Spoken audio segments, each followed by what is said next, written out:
video, though, because I'm not on the screen until right now. Hello, video. Why does the computer need to be further back? Everything is sticky. The air is sticky. It's hot. Maybe we should start with Mont Blanc, just so...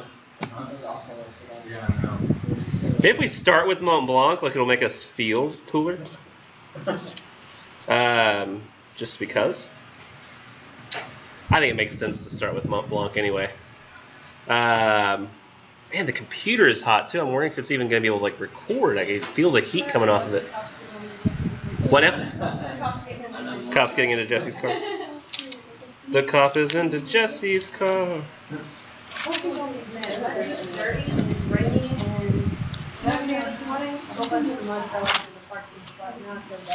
Alright, Mont Blanc is 1788. I feel like that's the most important one that we have to make sure we cover because it's the most important poem probably of the week. Written as a sort of a reply, in a sense, to lines above Tintern Abbey, which I guess is kind of a common theme. It seems like everybody kind of during that period was just replying to Wordsworth's ideas in Tintern Abbey. It just seemed like a thing where, like, you know, Coleridge is like, let's write Dejection and Ode. Shelley's like, let's write Mont Blanc. I think it's very fitting for Shelley to have written Mont Blanc about Mont Blanc, because Shelley, I think Shelley kind of had a flair for the dramatic. He died very early. He also was, he was pretty cocky, I think, and generally speaking, he would change his mind about certain things often. But he always felt every time he changed his mind that he was just right. I don't know. Some of the ideas that he had were a little bit too, I guess, progressive to me. Like, what was it he says? Like in the introduction here, it says that he eloped with Harriet Hogg, I believe. No, Harriet Westbrook, to Edinburgh. He married her against his conviction.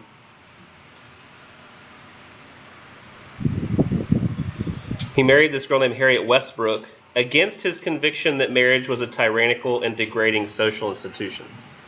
So he felt that marriage was tyrannical and degrading. So, but he did it anyway. He was like, we'll get married. And then later, you know, he meets, not Mary Shelley, but Mary Wollstonecraft. And he was very into the teachings of Mary's dad. And so he had this line here that says, convinced that cohabitation without love was immoral, he abandoned Harriet, his wife, and instead got with Mary. I don't know, it's very, I don't know. There's a line from a movie I like called Rushmore, where this one teacher says her favorite line in Latin is essentially the phrase, I think, is it et nihil sanctum, maybe? I think that's it, which means is nothing sacred.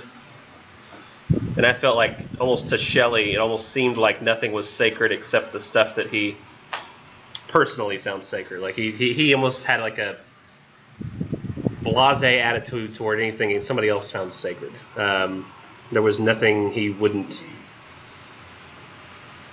decry or openly speak against. Now, one problem he did have actually was that he was, at least in his heart, a pretty open atheist.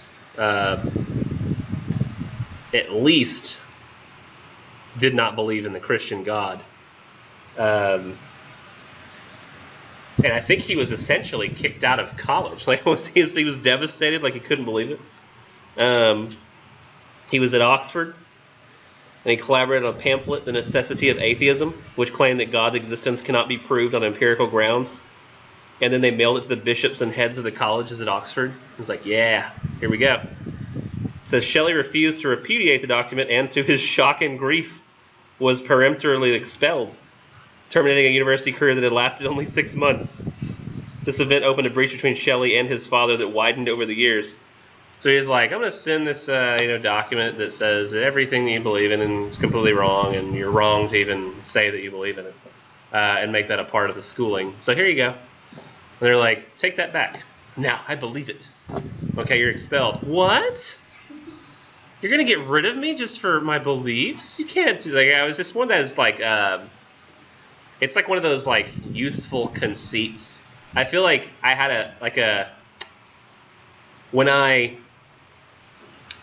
was young, like I wrote film reviews for the East Texan, the A&M Commerce paper.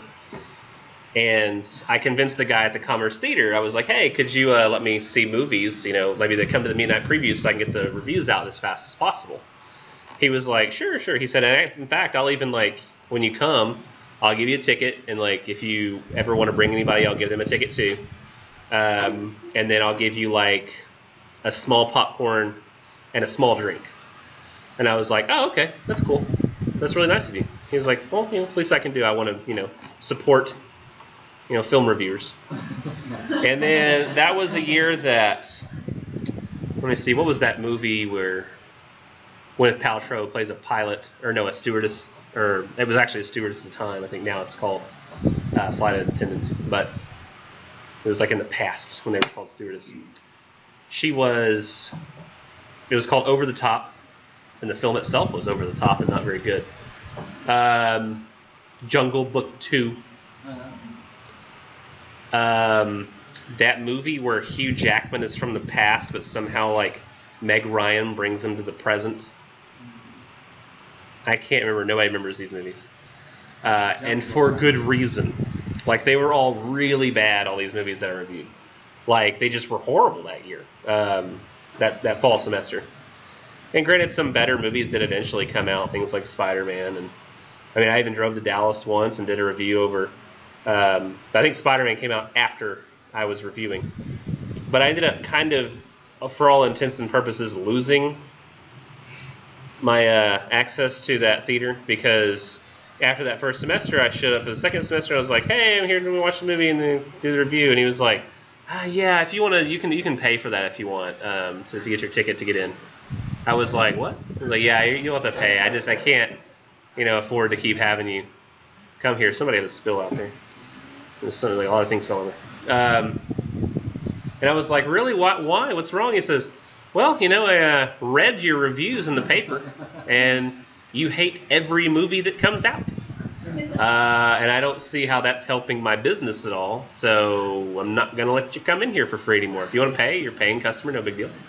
And I was just like shocked that the things that you say in the world matter to people. And I was just like, oh, I didn't realize. And I remember I was that kind of, I wasn't quite so bad. I didn't like music all that much. I like music, but I was the kind of kid where like, if I liked a band's first album and you heard of them when they got popular on like their second or third, I'd be like, yeah, but the first one was better. Like it was just better. Like one of those people.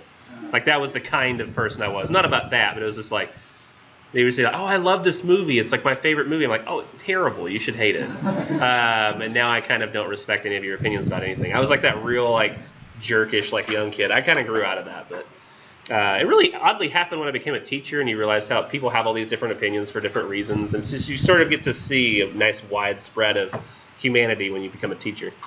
Well, to the degree that you can when you're teaching in like rural Texas, but I'm sure I would see something completely different if I went and taught at Collin College or Dallas County Community College District.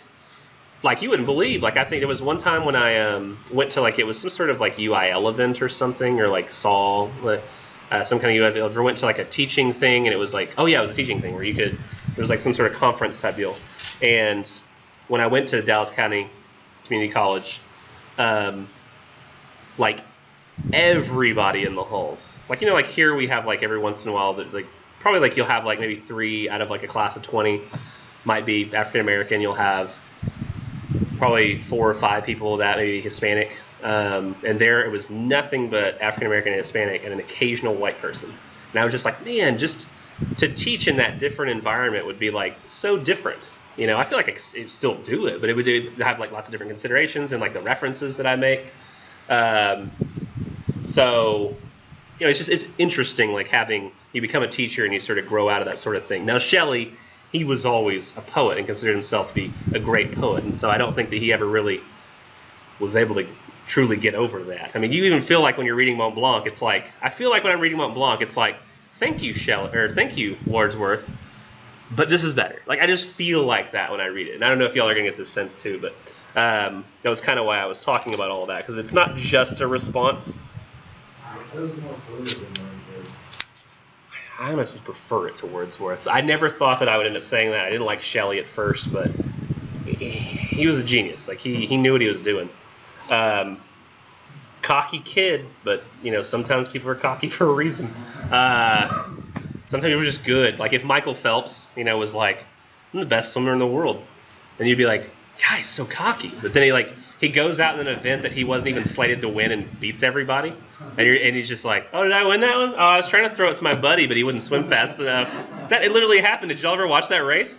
Where it was like something he wasn't even supposed to win, and he's just like backstroking, and like he was looking at his buddy over there. He tried to slow down, but still beat him. And he was just like, oh, well, I guess I'll get gold. And he like so many golds. It's unbelievable. Yeah. But just some people, they have it, and he had it. I guess we'll read to Wordsworth first, so one page back on 1787. But because though it wasn't one of the ones in green, I still think it's important to start that before we do Mont Blanc because it's talking to Wordsworth. I think that the comment down below sort of says it all, really most of what I'm going to cover, is that he says Shelley's grieved comment on the poet of nature and of social radicalism after his views had become conservative. Essentially, I think Wordsworth had started to somewhat sympathize with more of more like fascist and like less progressive views. Or at least less progressive. I don't know if he was the one that sympathized with fascism a little bit, because I think that might have been. He was one of the later poets. They finally get you into your car. Yeah. Yay. It's your bag. It was in my trunk. Did you get my thing? What? That was in your trunk? Because apparently everybody had something in your trunk. I kept it. Did you lock your keys in your trunk? Yeah. That's really fun. So he was closing Just the toss trunk. them in. Right as he was closing the trunk, I was like, I got my bag in there. So I was throwing my bag in my hand. The keys were in the same hand. The keys went with it, closed the trunk, and I was like, oh, no. It's awful. Yeah. I think one time my keys fell out of my hand when I had reached into my car and rolled the car window up. Sometimes I would do that because the car was locked. I just had the window down, and after the car was off, it would still let you roll the window up for like 2 minutes. And so I rolled the window up, and I turned to walk away, and somehow I had my keys in my hand. They flipped out of my hand and fell through my window, and I was like, how in the world is that even possible? It was almost as impossible as that one time I was in a classroom, and for whatever reason, a student threw a pencil at another one to him so he could have it. He was like, I don't have a pencil. And he's just sitting there, and he looked over here to ask somebody if they could have a pencil. But he had his hand in this writing position for some reason. And the other kid threw a pencil, and it bounced off of him, and it landed in his hand. He went, it was ready to write. It was the weirdest. That was kind of how it was. But that doesn't help us with Shelley. So he was very upset that Wordsworth over time had more conservative values and seemed to distrust progress. And so he's kind of scathing here. He says, poet of that nature, thou hast wept to know that things depart which never may return. Childhood and youth, friendship and love's first glow, have fled like sweet dreams, leaving thee to mourn. That's essentially summarizes all of his poetry. These common woes I feel. One loss is mine, which thou too feelest, yet I alone deplore. So it's like we've both lost something, but I'm the only one who cares here. Thou art as a lone star, whose light did shine on some frail bark in winter's midnight roar. Thou hast like to a rock-built refuge stood above the blind and battling multitude. In honored poverty thy voice did weave songs consecrate to truth and liberty. I guess he felt that philosophy was inherent in all of the writings of Wordsworth, But then he says, as his last couple lines, kind of a big screw you, deserting these, thou leavest me to grieve, thus having been that thou shouldst cease to be. Essentially, when you deserted these ideas, these philosophies, That you were like a rock-built refuge, stood above the blind and battling multitude, and in honored poverty thy voice did weave. Songs consecrate truth, and literally, essentially, you don't do that anymore because you've changed your beliefs, and so you can't possibly ride in that sense of beliefs anymore. That's about it. I mean, he's not happy with Wordsworth. He doesn't like his conservative views. So then we can go to Mont Blanc and see. Although was it actually written? Which I thought Mont Blanc was written first. Might be wrong. 18, 16, 17. No, I guess it was already. Wordsworth was that old at that point. I should mention too. Shelley died really young, like 30, 34, 36, 32. Oh, 30. Daggum. So he wrote all this before he was 30. Wrote this all in his 20s. Same with Keats. Keats died really young as well, like 26, which we're reading next time, I think. Yeah, Keats did. He died really fast. He sort of knew he was going to die the whole time he was alive. He just knew it was coming. He could feel it. All his family died early. Huh? Yeah, but he knew it was going to happen soon. You know. He just knew it was coming because his whole family had died early, and he'd watched his brother die already. It was coming. With Shelley, though, it sort of just happened. He didn't know it was going to happen. He died on like a ship. I don't know if Byron and Shelley were on the same ship. I actually think they died on different ships at different times. Is that right? Violent storm. Byron, blah, blah, blah. In a way in which he described his spirit as a ship driven by a violent storm. On July 8, 1822, Shelley and Williams were sailing their open boat, the Don Juan, on the Gulf of Spezia. A violent squall swamped the boat, and several days later the bodies were found. And I can't remember exactly how Byron died, but I thought it was in a similar fashion. He just died somewhat at random. Because he only lived to 36.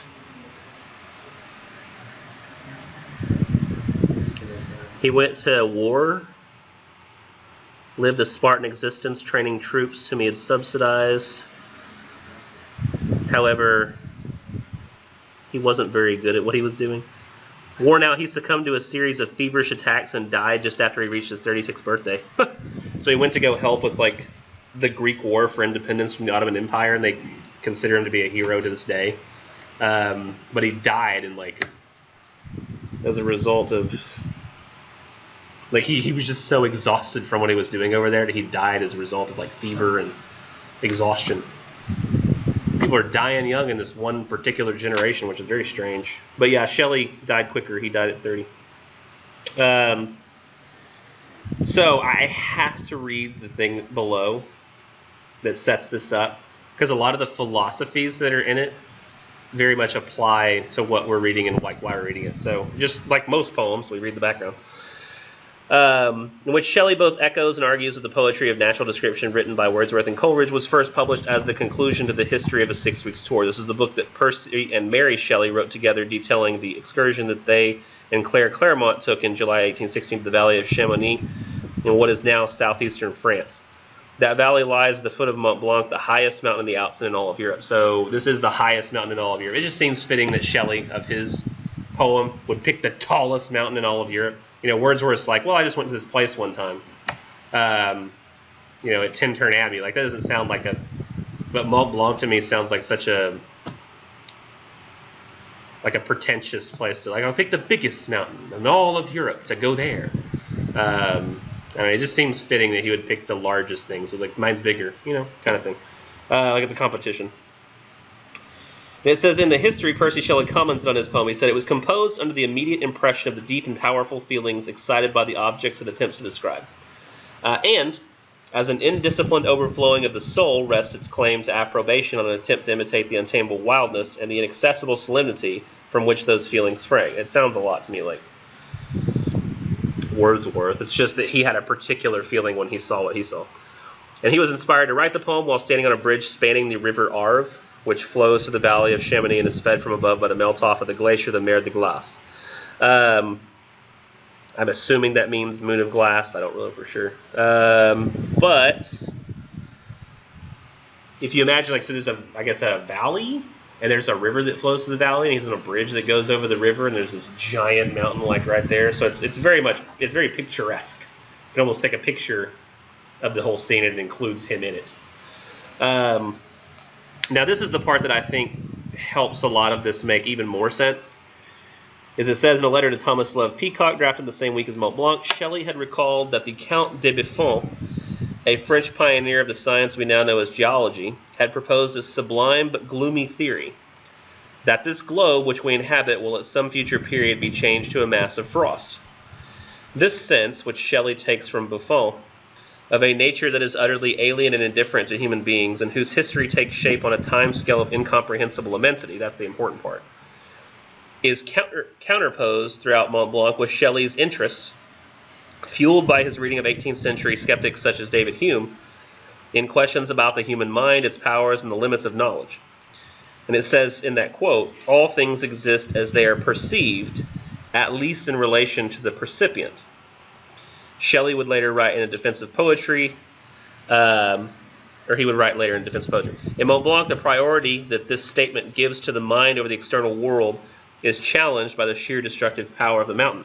So essentially the whole poem is about this one idea, is that as a poet who's concerned with essentially the humanities and the importance of our thoughts, our feelings, how we see the world, how we view it, how we shape it in our mind and our memory, I think as Wordsworth call it, what create yet half perceive. It says that, in our perception of the world, that perception is true, at least in terms of our particular mind. But he was also knowledgeable about, advances in science at the time, which the guy says, the world's a big thing, and everything has happened slowly over many millions of years, and it's still happening, we just can't perceive it. And so eventually one day, like all the world's like energy will flame out, and it'll just be a cold rock in space, and none of this will all be here anymore. It's just going to be a big cold rock. Essentially, would end up like Mars or something. And so he's sitting here knowing that is the science, while having this conflicting opinion about the importance of poetry and of writing about the world and about your perspective. Even though if you think we're on this massive millions and billions of years time scale, we're like nothing but like a speck in all of existence. And if you think about it, most religions that have been created, mythologies too, I think have been done so in order to make man feel more important. And if you think about it, like we have to have a purpose. Like we can't just exist. Like we need to have something that we're moving towards, some reason for existence. People don't like not having reasons for things. And so, like if you ever look like the different religions, the people always very much look like or match those people who, came up with the religion. Everybody kind of looks like the person that, I guess with the exception like now of like the globalization of various religions. So there are people who don't look like the original people did. Although we still produce a white Jesus, don't we? The image is generally white Jesus, not Arabic Jesus, not, Middle Eastern Jesus. It's very Caucasian Jesus. Looks like he'd be like a modern day like surfer dude Jesus, right? Isn't that weird? Yes. I had actually seen a thing about how people do stuff like that, with white Jesus versus and then you can go into some black homes and there's a picture of black Jesus up on the wall, and you can go into these Hispanic homes and there's Latino Jesus on the wall, and I think it's that people want to see themselves, and they do that with Santa Claus too. I mean, I'm not comparing Jesus to Santa Claus, I guess, but people look at Santa Claus and I mean, obviously the most common depiction of Santa Claus is a white Santa Claus, but again, you can go into a black home and see a black Santa Claus, and yeah. No, it's a thing, yeah. Just do it. Yeah, we tend to see ourselves in our gods. And that is a very, very common thing. I think I saw, actually, it was some show or some movie one time where it was like they were like a Catholic place in Mexico. It might have been Fear the Walking Dead, where they were in Mexico and like on the cross was like Jesus, and very much, modeled after someone, Hispanic. And it never occurred to me, and like I'd always thought for some reason Arabic Jesus, but I'd never thought of that. Have you ever seen like there's a weird thing that was done with like the wrappings that they say might have been Jesus's wrappings that they thought they found somewhere, and then they did like a visualization of the face based on that? And did anybody happen to look at that and see what the face looked like? The face I thought looked almost exactly like the narrator of Aladdin. Remember the guy who's like, "Come buy the julienne fries," it's like makes julienne fries, and it's like the little kind of pudgy guy in Aladdin. He looked just like that visualization of Jesus to me. And I was like, that's not how I see Jesus. Like, and so you see him as like this towering sort of. What now?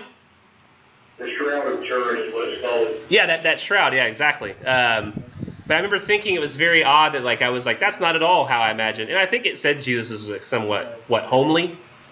Like he wasn't like an Adonis or anything. He didn't look like he was like the most attractive guy. But still, it just still wasn't what I imagined. I imagined like all the visual images we see of Jesus now. So it's very interesting how we tend to see ourselves, I think, in religion. And I think to Shelley, essentially his religion was, I guess, humanity and humanity's ability to think about the world. That was sort of what was incredibly important to him. And so it's very hard for him to contrast that idea that he really did think that we were merely specks on a monumental time scale that were going to eventually just die out. A whisper in the universe, if you will. Like he thought that was both true, and that us thinking about our universe and developing opinions and philosophies was also incredibly important.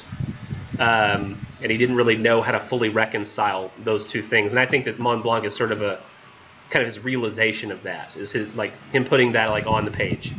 So with all that said, we can now read Mont Blanc.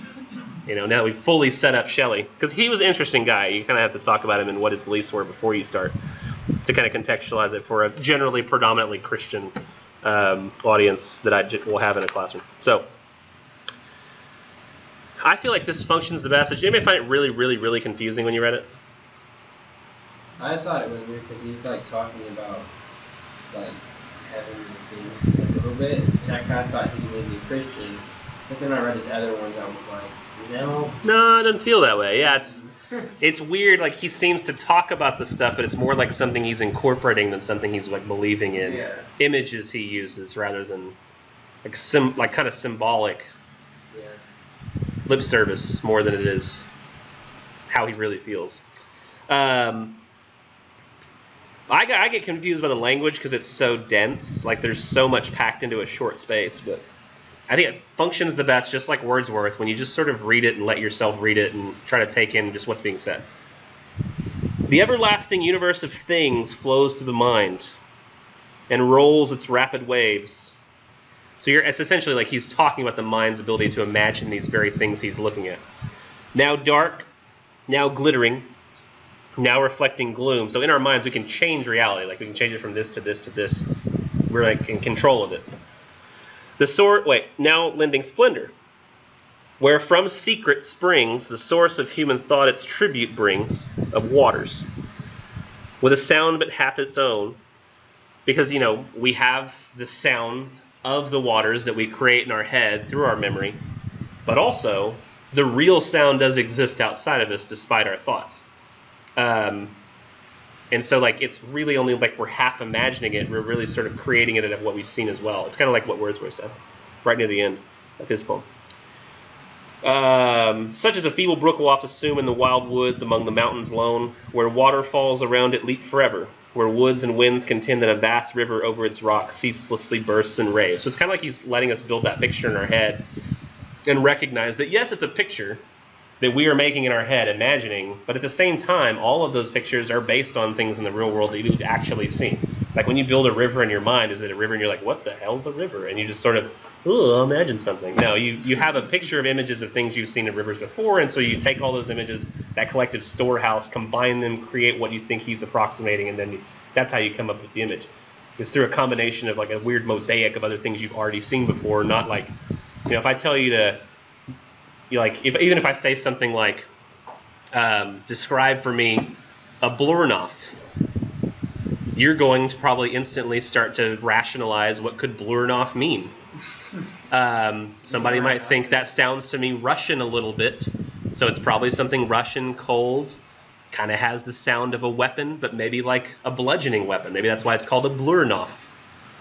So maybe it's a club used specifically by people who were from a Russian area of the world, and so it was like their implement of war was the Blurnoff. But that's still basing it on linguistic stuff.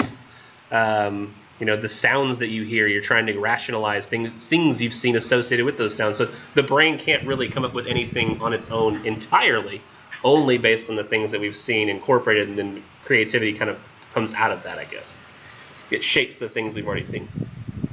All right, stanza 2. Thus thou, ravine of Arve, dark, deep ravine, thou many-colored, many-voiced vale, over whose pines and crags and caverns sail fast cloud shadows and sunbeams. Awful scene. He means like awful is like awe-inspiring, not really like awful. Oh, it says that. Okay. Full of awe. Where power and likeness of the Arve comes down from the ice gulfs that gird his secret throne, bursting through these dark mountains like the flame of lightning through the tempest. I love his dramatization of reality here, like how big he makes it. He's trying to like essentially give the mountain its own mythology. He says, power and likeness of the Arve come down and sit on his secret throne. So I like he's even personifying it here as well, to give it like a personality.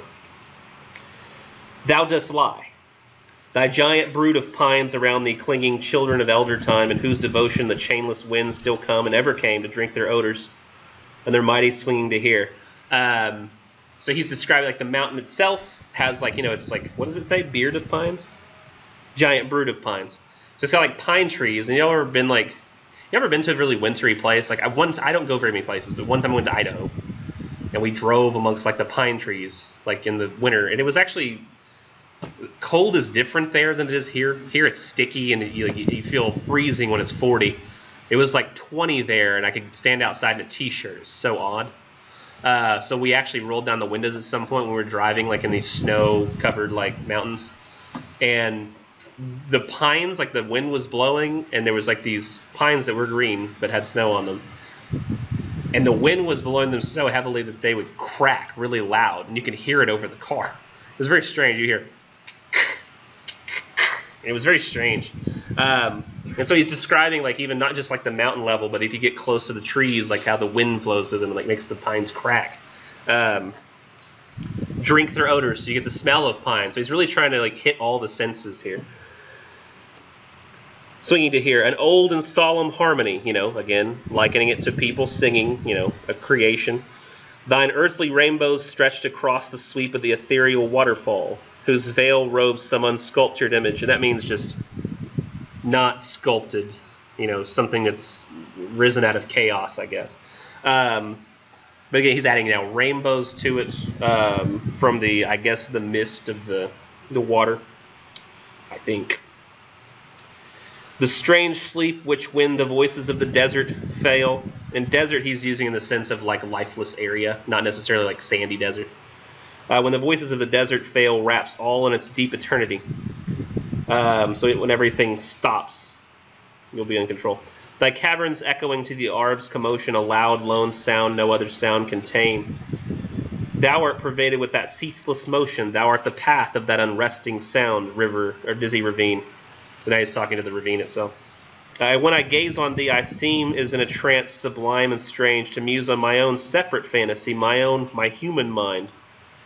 And again, this is the theme here, which passively, or addresses the theme, which passively now renders and receives fast influencings, holding an unremitting interchange with the clear universe of things around. I was thinking about this the other day, like I was shockingly thinking about technology, or with a shocked sense, I was thinking about technology, and I was playing a video game. Have I mentioned the game PUBG in here? Yes. A bunch of times, right? So I was playing it the other night, and I was actually thinking to myself how incredible it is, this game, where what you're doing, or really any games, what you do is you have this little implement in your hand. It's got a whole bunch of buttons on it. And you essentially are telling your character like where to move and how to move. And the game then, think about everything that's happening. You are sending signals through this remote control. And there's lots of different types of controls. There's like, at least 16 buttons on the controller that you can be pressing nearly all at the same time. And then that shoots through, not the cord, but through the air to the console. The console then takes those, commands that are in binary, by the way. It's nothing but zeros and ones that it then turns into meaning. Runs that through a processor. Takes what it needs to take from the hard drive of the game to add information to the game at a moment's notice of things that have now popped up that weren't there before. So it's got to load them. And so you're like running and this is happening. So then it takes that, interprets it, figures out how to display what you were doing at that exact millisecond on screen. So it takes those data points, adds it up, shoots it to the television screen, which I don't know if you know, like, have you ever looked at how a television screen works? But it's insane. But if you look really closely at your television screen, at least if you've got like an LCD or an LED, you get really close to it and you see a green line, a red line, and a blue line in like every little pixel. So every little pixel is like a combination of red, blue, or green that it shows you to create that particular color. When you stand far back, you're seeing, like, if I get really close here, I can actually see that on the board to a sense, on the projection screen, like these little lines for pixels. And if I was to look at a television, I can actually see the colors in those lines. From far away, you can't even tell there are lines. But that gets interpreted from the video game to shoot to the television, which writes a million lines of here, make this pick between these three colors how much you need to make this color. Like quite a few million changes per second, which then gets displayed to your eyeballs, which you then interpret in much the same way through chemical computing, to then go, okay, now I'll take what I just saw, make changes to what I was going to do, and do another thing. And that happens in this infinite cycle of immediate computing from what's being said. I mean, he had no idea exactly how complicated a machine we are. Like, and we look at computers and go like, oh my gosh, computers are amazing. Like, and we're like just that, but like made out of just junk, like just like trees are, or like, like a dog, or like, like whoa, we made computers. Yeah, like look at us. Like we haven't yet to even come close to really approximating us. And it's just so like they're having to teach robots to like be like people because it's just so complicated. Like the kinds of things that we come up with so fast, balance and things like that. Social skills, or the lack thereof. And it's just interesting. So, which passively now renders and receives fast influencing. I don't think he ever had an idea of exactly how fast. Like, we see the mountain, we interpret the mountain. I mean, even just walking. Like, if I'm walking, like I've got over here. I mean, look at this. Look, you really think how fascinating this is? Like, I'm walking, and I see a cord, and I gotta step over it, but not very far. In fact, I could probably navigate this room with my eyes closed, right? Because I've seen it before, and so I can remember it, and then I use it to process what I'm doing. It's insane. Like, the amount of processing to go. I just ran across a room with my eyes closed. My main navigational. Because of the memory of the things that I've seen before that I then piece together in my mind, imagined moving by me as I'm running. How is any of this possible? It's like it's astounding, because most things are just rocks, and then like when gravity happens and a rock is like falls. But like we actually communicate with the environment and like navigate it, and it's like we think about it, and we're a fascinating animal. It's like it's insane. Holding an unremitting interchange with a clear universe of things around. And he says clear universe of things around, which in philosophy, some people think that the world wouldn't exist if we didn't think about it. Some people think that the world would exist if we didn't think about it. He seems to hold that there's this sort of communication between the two that's like it's necessary. But he still knows at the same time that it's going to exist after we're gone. The clear universe of things. So to him, it's very clear there's a universe that exists without us. Okay. One legion of wild thoughts, whose wandering wings now float above thy darkness, and now rest where that or thou art no unbidden guest. In the still cave of the witch poesy, seeking among the shadows that pass by, ghosts of all things that are, some shade of thee, some phantom, some faint image, till the breast from which they fled recalls them, thou art there. So he's like, regardless of how much we are thinking about you, you exist there. Like right now, in France, Mont Blanc is there. Regardless of whether or not we are thinking about it or not thinking about it, it's there. But on occasion, we can call from the collective like storehouse of like the memory we've had or like images we've seen. I haven't even really seen it, or I think I've looked at a picture before, but I still have this general sense of what a mountain looks like, and you probably do as well, that you sort of imagine is Mont Blanc. And when you stop thinking about it, it will still exist. It's not like we blink it into existence and it goes away. It's not Santa Claus. You know, seeing's not believing. Believing is seeing. It exists. It's there, regardless of what we want to do about it. It's fascinating. I really do find this stuff incredibly fascinating. It's so much fun. So until we call you from the memory to create poetry out of you, you exist regardless, but we heighten your existence. And I think he's talking about other poets here. He says, some say that gleams of a remoter world visit the soul in sleep, that death is slumber, and that its shapes the busy thoughts outnumber of those who wake and live. I look on high. Has some unknown omnipotence unfurled the veil of life and death? Or do I lie in dream? And does the mightier world of sleep spread far around and inaccessibly its circles? For the very spirit fails, driven like a homeless cloud from steep to steep that vanishes among the viewless gales, invisible. Far, far above, piercing the infinite sky, Mont Blanc appears, still, snowy, and serene. Its subject mountains, their unearthly forms, pile around it, ice and rock, broad veils between of frozen floods, unfathomable deeps, blue as the overhanging heaven, that spread and wind among the accumulated steeps. A desert peopled by the storms alone, save when the eagle brings some hunter's bone and the wolf tracks her there. How hideously its shapes are heaped round. When he says hideously, I honestly think he means sort of like more like unsculptured again. I don't think he means like it looks ugly. I think he just means like in a chaotic way. Rude, bare, and high, ghastly and scarred and riven. I guess maybe he does mean it hideously. Is this the scene where the old earthquake demon taught her young ruin? Were these their toys, or did a sea of fire envelop once this silent snow? None can reply. All seems eternal now. The wilderness has a mysterious tongue which teaches awful doubt, or not again awful, he means that in the sense of like awe-inspiring or full of awe. And he says doubt like open-mindedness. Or faith so mild, so solemn, so serene that man may be but for such faith with nature reconciled. Thou hast a voice, great mountain, to repeal large codes of fraud and woe not understood by all, but which the wise and great and good interpreter make felt or deeply feel. And I think that ending right there, the large codes of fraud and woe, I think that relates back to what he started talking about in the beginning.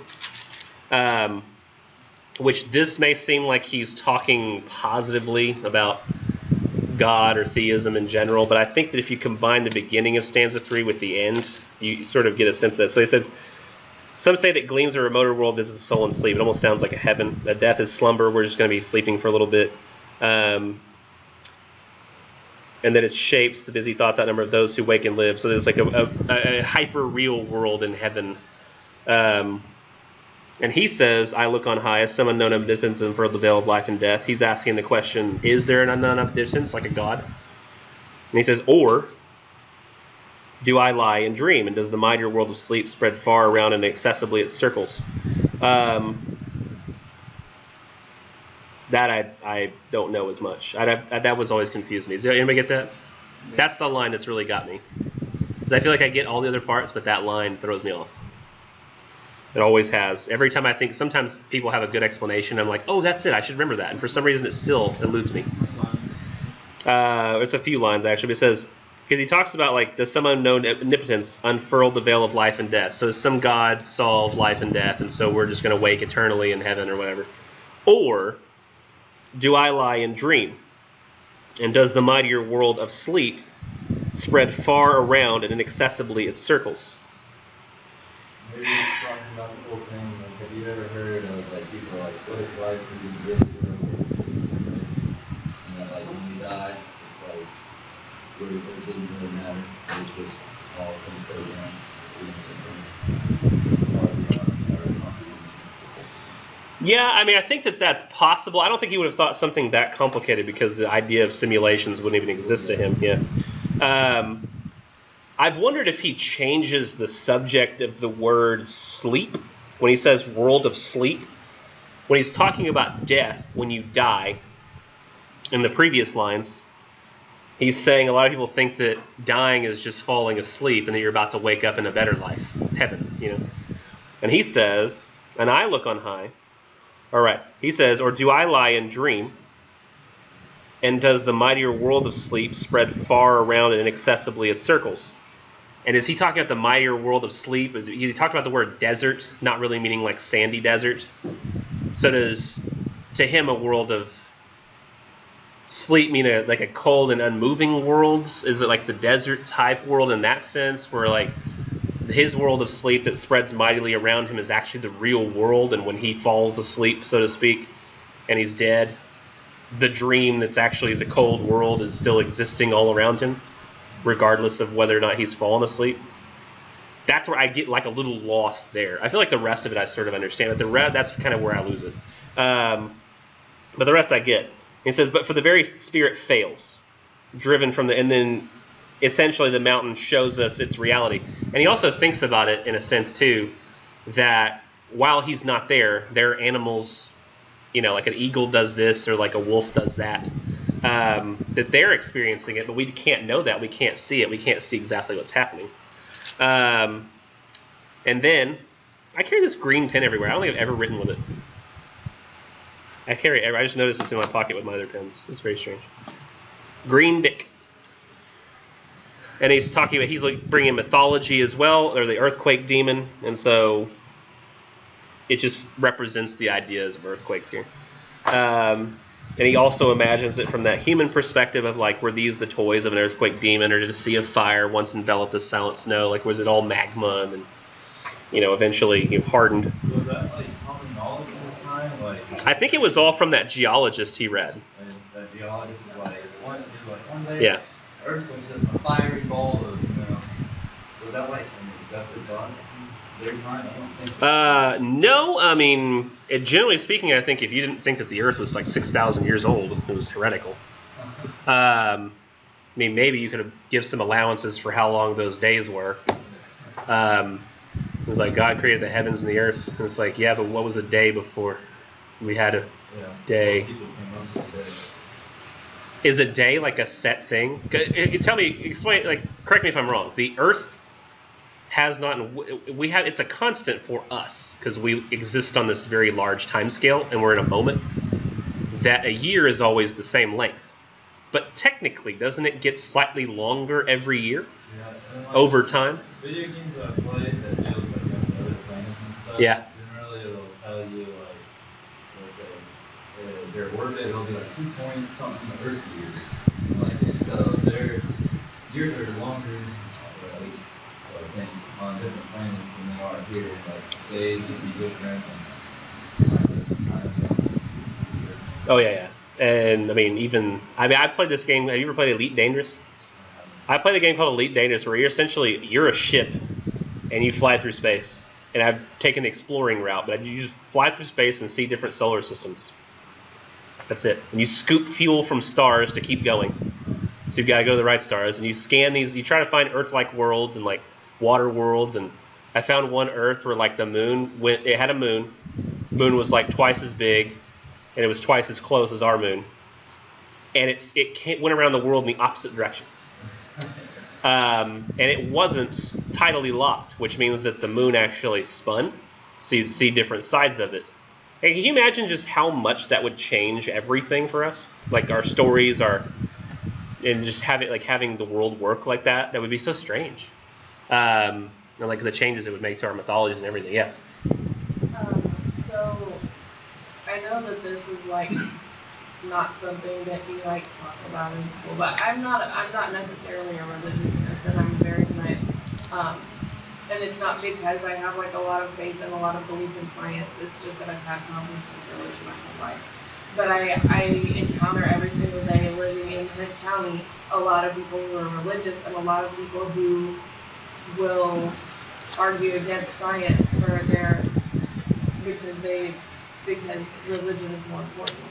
And so I've spent so much time thinking about like how you can work science into religion. You know, like so like that whole a day is actually, you know, 1,000 years or whatever for God. Like if you think about it in a sense, like flies, they move their reflexes are so much faster than ours, and they move so quickly, and like if you could like shrink a person down to the size of a fly, then like you could like watch people move, and it's in slow motion. Their voice sounds really deep, and I think it's something like that. So like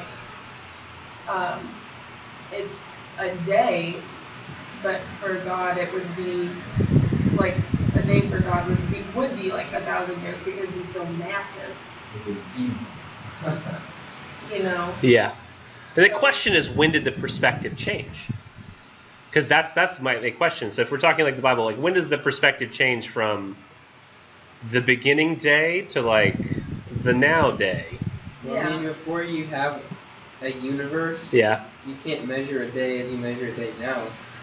Like it doesn't work. One person could, or God could. He'd be like, I know what a day is going to be, so this will be a day. Yeah. Like it's not comparable to ours. Like you have to be able to compare, but there's no way to. You have to be a god in order to understand. Yeah. But see, it involves a lot of mental gymnastics. One of the most fascinating videos I ever saw on YouTube, if you go and, I don't know if you can even find it, but somebody made a video that shows how our solar system moves through the galaxy, and it has like trace lines following every planet.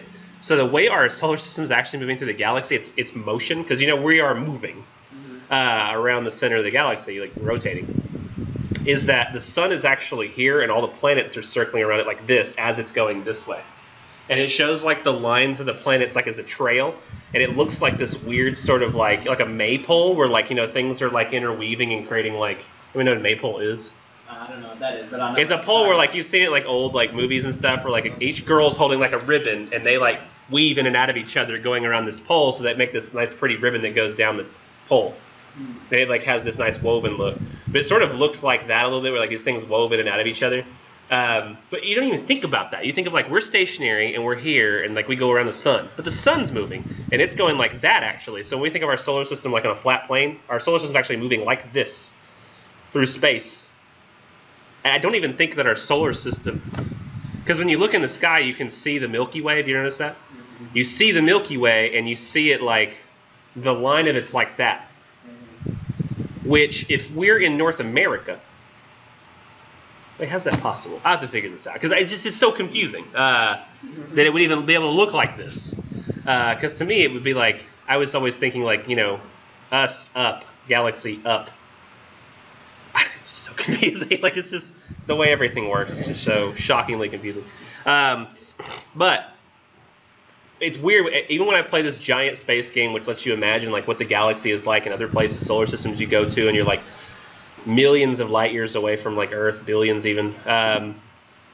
In that game, it all takes place in one moment, which is like whenever I'm playing it, because it's actually on a real time scale, and it says that it's this year, but like three like 1,000 years in the future or something. But it doesn't fast forward through time. Like we don't see the galaxy grow or get smaller, or watch Earth's day get smaller and bigger and over time, and watch the Earth like cool and stuff. Like you don't get to see that stuff. So yeah, you don't really know like what exactly a day is. But it's all on this immense scale, like this shockingly huge scale, which is difficult to deal with. And it's kind of like he says here in the next line, none can reply, all seems eternal now. When he asks, the nature, he's like, are you this? Are you that? Are you this? Are you that? It can't reply to him. It's like they're just there. All seems eternal now. That mountain's going to be there. It was before you were born, and after you die, it's still going to be there. It probably won't seem to have moved at all. Because the universe has lasted like so freaking long. The wilderness has a mysterious tongue which teaches awful doubt or face so much. So just in looking at nature, if we really, really look at it, and I think this is the part where he sort of speaks out against God, he says, nature hast a voice, or you have a voice, great mountain, to repeal large codes of fraud and woe. I think he's saying like those people who say, yeah, the universe is only 6,000 years old, that's where God created it. So like the universe is, only this old. He's like, well, if anybody just really takes a look at the world and considers it for what it is, you realize that that's sort of ridiculous. And I don't know exactly where his contentions were with Christianity, whether it was if he just had a problem with the scientific indiscrepancies, and the people at the time were so insistent that the science of the Bible was legit, and they were like, no, literally, like the earth flooded like all the way, and then like the flood went away. That's legit what happened.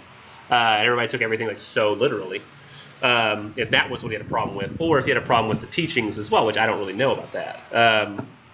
I would assume he had most of the problem with the semantics. So, not understood by all, but which the wise, great, and good interpreter make felt or deeply feel. So he's like, a lot of people realize the reality of the world and what it really is, and don't get sucked in by the religious, fairy tale of you're going to be alive after you're dead. And in stanza 4, he says, the fields, the lakes, the forests, and the streams, ocean, and all the living things that dwell within the datal earth, lightning and rain, earthquake and fiery flood and hurricane. He's just like throwing them all out there for us. So it's like this massive chaos I think he's trying to utilize. The torpor of the year when feeble dreams visit the hidden buds, or dreamless sleep holds every future leaf and flower. Essentially it says holds every future leaf and flower, so we can even imagine that which hasn't grown yet. The bound with which from that detested trance they leap, the works and ways of man, their death and birth, and that of him, and all that his may be. All things that move and breathe with toil and sound are born and die, revolve, subside, and swell. So that's just sort of him. Everything that we see will be eventually dead, if it's not already dead. All that we know of, all the living stuff, it's going to grow and die, and that's how it will be. So happy, huh? Power dwells apart in its tranquility, remote, serene, and inaccessible. It's like the power of the world itself is so big that it's remote. You can't even access it because it's happening over a monumental time scale. It's like it's so imperceptibly moving. And this, the naked countenance of earth on which I gaze, even these primeval mountains teach the adverting mind, the observant mind. The glaciers creep like snakes that watch their prey from their far fountains slow rolling on. There, many a precipice, frost, and the sun and scorn of mortal power have piled. Dome, pyramid, and pinnacle. A city of death, distinct with many a tower and wall impregnable of beaming eyes. I love the way he imagines all this stuff. I know it's just a mountain he's talking about, but I imagine it in that human way he's giving me. Yet not a city, but a flood of ruin is there, that from the boundaries of the sky rolls its perpetual stream. Vast pines are strewing its destined path, or in the mangled soil, branchless and shattered stand. The rocks drawn down from yon remotest waste have overthrown the limits of the dead and living world, never to be reclaimed. The dwelling place of insects, beasts, and birds becomes its spoil. Their food and their retreat forever gone, so much of life and joy is lost. The race of man flies far in dread, his work and dwelling vanish like smoke before the tempest stream, and their place is not known. Below, vast caves shine in the rushing torrent's restless gleam, which from these secret chasms in tumult welling meet in the vale in one majestic river. The breath and blood of distant lands forever rolls its loud waters to the ocean waves, breathes its swift vapors to the circling air. I feel like he puts a lot of time into that stanza. He essentially is just like, everything that we live and see, everything that move and breathe, toil and sound, are born and die, revolve, subside, and swell. And then he says, but the mountain, and he gives a lot more space to the mountain, because the mountain is as it is, and it's going to continue to be, and talks about all these slow-moving devices of nature. And man flies far in dread, because this all is and will be. And I feel like that's almost like if he'd stopped there, he would just conclude that the world is this cold and remote place and there's nothing we can do or even have an effect on, and why bother? It almost feels like why bother doing anything in that sense. But he ends differently. He says, Mont Blanc yet gleams on high. The power is there, the still and solemn power of many sights and many sounds, and much of life and death. In the calm darkness of the moonless nights and the lone glare of day, the snows descend upon that mountain. None beholds them there, nor when the flakes burn in the sinking sun or the starbeams dart through them. Winds contend silently there, and heap the snow with breath rapid and strong, but silently. So he's imagining, I think this is actually the most relevant image to me, is when he's saying, like, you can't hear it, you can't even see it, but you know that the snow is falling lightly on the mountain. Even the side of the mountain we can't see, it's there. The sun hits them and they melt. And that happens as well, and we can't see it, we don't know it, for sure. He said, it's home the voiceless lightning in these solitudes keeps innocently, and like vapor broods over the snow. The secret strength of things which governs thought, and to the infinite dome of heaven is as a law, inhabits thee. And what were thou, and earth and stars and sea, if to the human mind's imaginings silence and solitude were vacancy? So he imagines that he can't see the snow. He imagines the snow is falling on the far side of the mountain, or at least I've always assumed it's the far. Does he say that?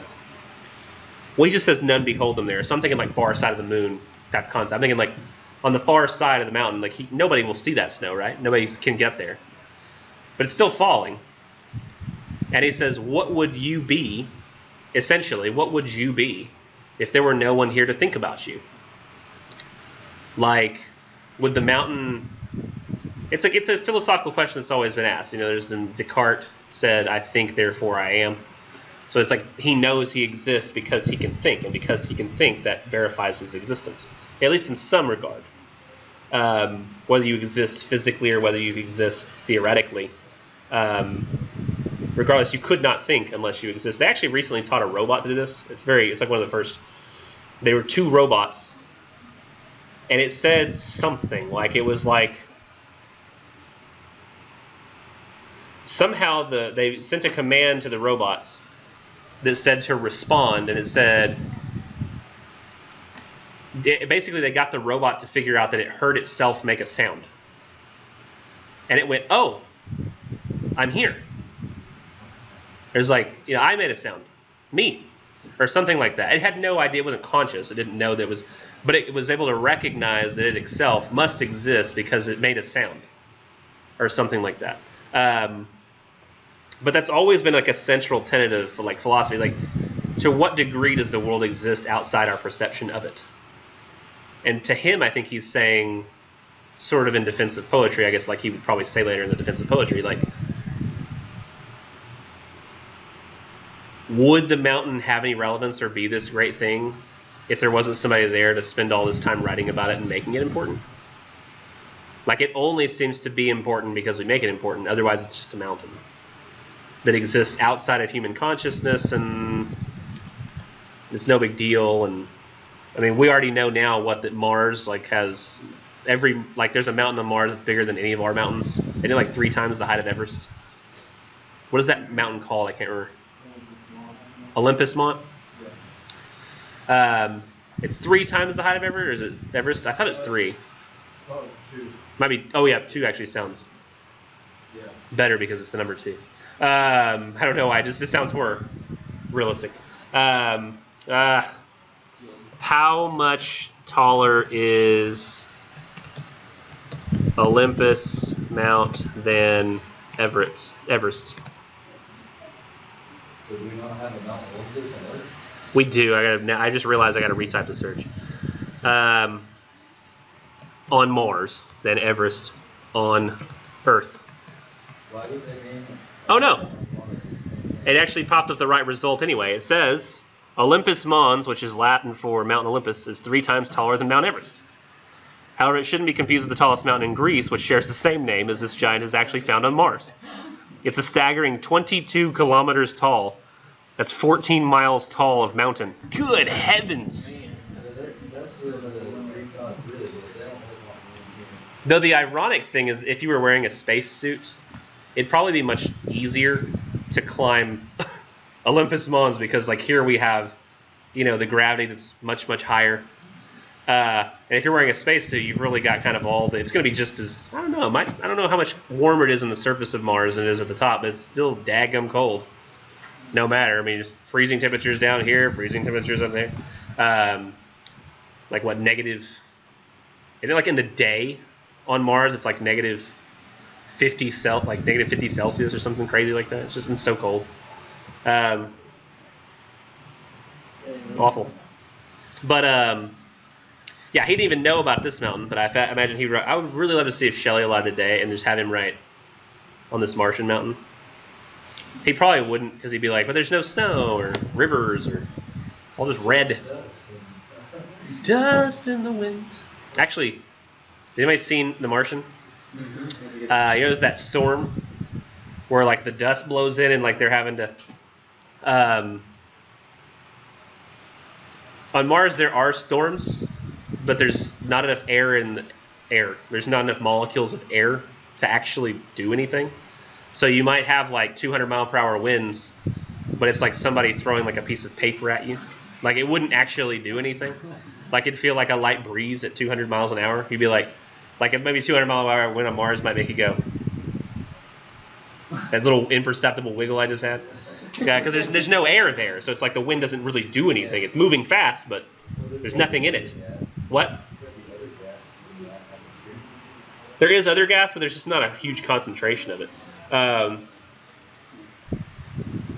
actually think that the highest concentration of air molecules, I think, is still nitrogen there. I might be wrong. I could have sworn it was nitrogen. Mars atmospheric composition. This is relevant. Don't say it's not relevant. Oh, no, never mind. Totally wrong. 95% carbon dioxide. 2.7% nitrogen. So I was close. And by close, I mean completely opposite of the way it's the reality. second highest, so. It sort of would make sense if Mars was sort of Earth-like at a time, because I believe that the sun at a different level of development would have been more Earth-like because it would have been in the Goldilocks zone at some point. I don't know what the Goldilocks zone is, where like a planet can actually sustain water. So there's actually, they've discovered, Mars is like on the outside edge. I think it's just outside of the Goldilocks zone. But that level of carbon dioxide almost tells me that like maybe the organics exhausted themselves and used up all the oxygen. I love this movie. I love it's so cheesy called Mission to Mars, where it essentially postulates that they developed kind of like a life delivery system, like the Martians left and they went out in space, but one ship was sent to Earth to just keep like humanity alive on like the planet Earth.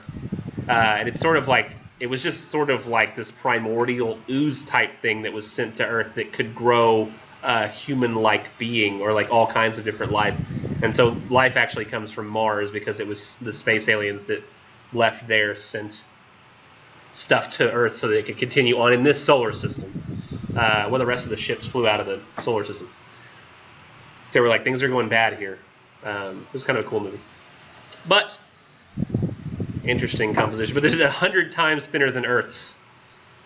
So you're like, I guess when they say like, you know, you're outside, it's like a 40 mile per hour wind and it's like you can barely stand up. Well, for that to be equivalent in the Martian atmosphere, it had to be a 4,000 mile per hour wind to knock you over at the same speed, I guess. Because there'd have to be enough air molecules moving at you.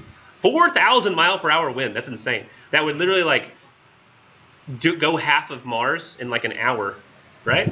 Like halfway around Mars in like an hour. Isn't it like 8,000 miles around the circumference? I don't know about that. I don't know. What's the circumference of Mars in miles? 13,000. 5,000 off. Half. Okay, so yeah, I think Shelley would have had a field day with Mars, and I really would have liked to have seen where he would have gone with that. We spent the most time on Mont Blanc because it is the most complicated and the most philosophical. The other ones are more, I guess, poet-centered. So y'all go.